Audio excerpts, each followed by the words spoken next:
So hi! Welcome and welcome back to my YouTube channel, and for today's tutorial, ituturo ko sa inyo kung paano nga ba mag-dark mode sa ating Snapchat app.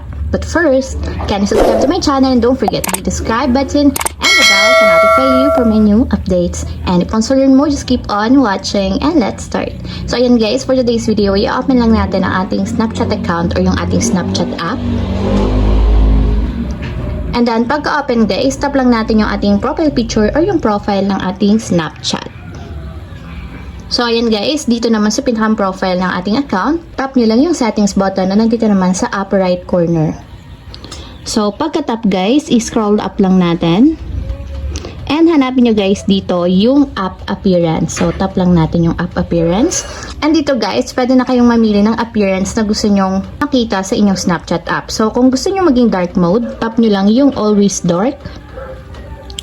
And then, tap natin yung restart now. So, check natin guys, and mapapansin nyo na naka-dark mode na yung ating Snapchat. So, ayun guys, naka-dark mode na siya. So, ayun lang, ganun lang kasimple kung paano nga ba mag-dark mode sa Snapchat app. If you have a question, can you comment down below and don't forget to hit the subscribe button and the bell to notify you for my new updates. And, thank you for watching!